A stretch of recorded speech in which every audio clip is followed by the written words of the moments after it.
میں ایک بند عاصی ہوں، خطا کار ہوں مولا۔ وعن ابی امامۃ رضی اللہ عنہ قال قال رسول اللہ صلی اللہ علیہ وسلم افضل الصدقات ذل فسطاط فی سبیل اللہ ومنحۃ خادم فی سبیل اللہ او طروقۃ فحل فی سبیل اللہ، رواہ الترمذی۔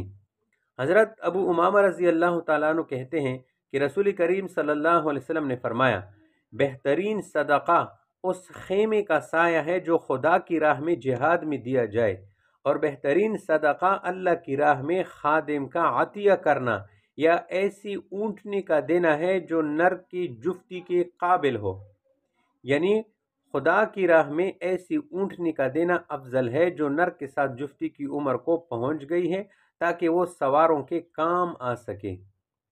تو فسطاط یہ بڑے خیمے کو کہتے ہیں، کسی مجاہد کو خیمہ دیا جس سے اس کا سر چھپانے کا موقع ملا، یہ بہترین صدقہ ہے۔ اور یہ منحہ بطور عطیہ یا عاریت کسی مجاہد کو خدمت کے لیے غلام دیا، یہ بہترین صدقہ ہے۔ اور طرقۃ فحل، فحل اونٹ کو کہتے ہیں، اور طرقہ اس اونٹنی کو کہتے ہیں جو نر اونٹ کی جفتی کے قابل ہو، یعنی جو اونٹنی جو یعنی جوان اونٹنی کسی مجاہد کو دیا، یہ بہترین صدقہ ہے۔ تو معلوم ہوا کہ جہاد کے راستے میں مال خرچ کرنا تمام راستوں سے افضل ہے، بہترین صدقہ ہے۔ وعن انس رضی اللہ عنہ عن النبی صلی اللہ علیہ وسلم قال جاہد المشرکین باموالکم وانفسکم والسنتکم، رواہ ابو داود والنسائی والدارمی۔ حضرت انس رضی اللہ تعالیٰ عنہ نبی کریم صلی اللہ علیہ وسلم سے نقل کرتے ہیں کہ آپ صلی اللہ علیہ وسلم نے فرمایا، مشرکین یعنی دشمنان اسلام سے تم اپنی جان، اپنی مال اور اپنی زبان کے ذریعے سے جہاد کرو۔ باموالکم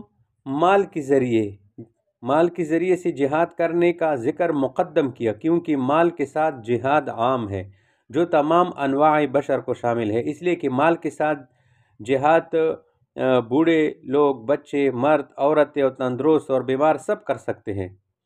مال کے بغیر ایک مجاہد میدان جہاد تک پہنچ بھی نہیں سکتا اور لڑ بھی نہیں سکتا، کیونکہ کرایہ، خرچہ، اسلحہ جب تک نہ ہو جہاد کیسے ہو سکے گا۔ یہاں یہ بات سمجھنا بھی ضروری ہے کہ جہاد بالمال وہ ہوتا ہے کہ کسی کا مال جہاد کے میدان میں لگ جائے۔ کسی کو صدقہ یا خیرات کرنا اچھا اور نیک کام ہو سکتا ہے، مگر اس کو جہاد نہیں کہا جا سکتا۔ اسی طرح جان کے ذریعے سے وَأَنفُسِكُمْ، جان کے ذریعے جہاد وہ ہے کہ کسی کی جان جہاد کے میدان میں کام آ جائے اور جہاد کو اس سے فائدہ پہنچ جائے۔ صرف گھر میں محنت اور عبادت کو جہاد بالنفس نہیں کہا جا سکتا۔ اسی طرح جہاد باللسان وَأَلْسِنَتِكُمْ، جہاد باللسان وہ ہوتا ہے کہ کسی تقریر اور تحریر اور ترغیب اور ترہیب سے جہاد کے میدان کو فائدہ پہنچ جائے۔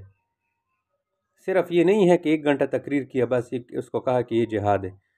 زبان سے جہاد یہ بھی ہے کہ اس کے فضائل اور مسائل بیان کی جائے اور ہر وقت مجاہدین کے لیے دعائیں کرے۔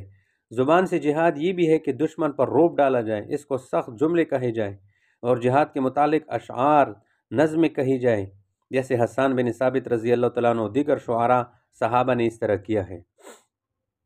تو جہاد جان اور مال اور زبان کے ذریعے سے اس طریقے پر ہوگا جو بیان کیا گیا۔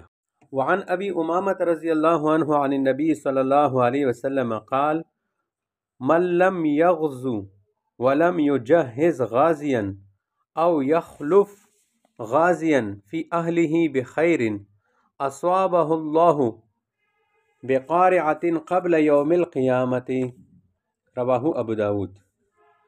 حضرت ابو امامہ رضی اللہ تعالی عنہ نبی کریم صلی اللہ علیہ وسلم سے نقل کرتے ہیں کہ آپ صلی اللہ علیہ وسلم نے فرمایا، جس شخص نے نہ تو خود جہاد کیا اور نہ کسی مجاہد کا سامان درست کیا اور نہ کسی غازی کے اہل و عیال کے حق میں بلائی کے ساتھ اس کا نائب بنا، تو اللہ تعالیٰ اس کو قیامت کے دن سے پہلی کسی سختی مصیبت میں مبتلا کرے گا۔ تو اس حدیث میں جہاد نہ کرنے والوں کے لیے شدید وعید بیان ہوئی۔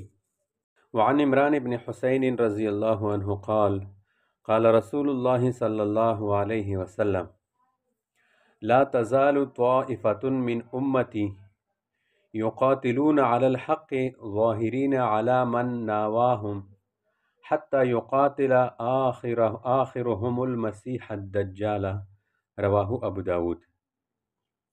حضرت عمران ابن حسین رضی اللہ تعالیٰ عنہ کہتے ہیں کہ رسول کریم صلی اللہ علیہ وسلم نے فرمایا، میری امت کی کوئی نہ کوئی جماعت ہمیشہ حق کی حمایت اور حفاظت کے لیے برسر جنگ رہے گی، اور جو بھی شخص اس جماعت کے ساتھ دشمنی کرے گا وہ اس پر غالب رہے گی، یہاں تک کہ اس جماعت کے آخری لوگ مسیح دجال سے جنگ کریں گے۔ ظاہرین اس کا معنی ہے غالبین، معروفین، مشہورین۔ ناواہم مناوات، عداوت اور دشمنی کی معنی میں ہے، یعنی ان سے جو عداوت رکھیں گے یہ ان پر غالب آئیں گے۔ اس جملے کا مفہوم اور مطلب اس طرح ہوا کہ اس امت میں ایک طائفہ منصورہ مجاہدین کا ہمیشہ کے لیے قائم رہے گا، اس کو کوئی ختم نہیں کر سکے گا، وہ کبھی بزور بازو دنیا پر غالب آئے گا اور کبھی صرف شہرت اور معرفت کے اعتبار سے قائم رہے گا۔ مولا علی قاری رحمۃ اللہ علیہ نے لکھا ہے کہ مجاہدین کا یہ طائفہ کسی خطے کے ساتھ خاص نہیں ہے بلکہ دنیا کے مختلف حصوں میں ہوگا، اور آخر میں حضرت مہدی اور حضرت عیسیٰ علیہ السلام کی صورت میں یہ طائفہ نمودار ہوگا، دجال مارا جائے گا اور بڑی جنگیں ہوگی، قرب قیامت تک یہ طائفہ قائم رہے گا۔ تو جہاد باقی رہے گا حتیٰ کہ مجاہدین دجال سے لڑیں گے، یہ اس حدیث میں بتایا گیا۔ وعن ابی ہریرہ رضی اللہ عنہ قال قال رسول اللہ صلی اللہ علیہ وسلم من مات ولم یغزو ولم یحدث به نفسه مات على شعبۃ من نفاق رواہ مسلم۔ حضرت ابو ہریرہ رضی اللہ تعالیٰ عنہ کہتے ہیں کہ رسول کریم صلی اللہ علیہ وسلم نے فرمایا، جو مسلمان شخص مر جائے اور اس نے جہاد کیا، اور یعنی نہ اس نے جہاد کیا اور نہ اس کے دل میں جہاد کرنے کا خیال گزرا، تو اس کی موت ایک طرح کے نفاق پر ہوگی۔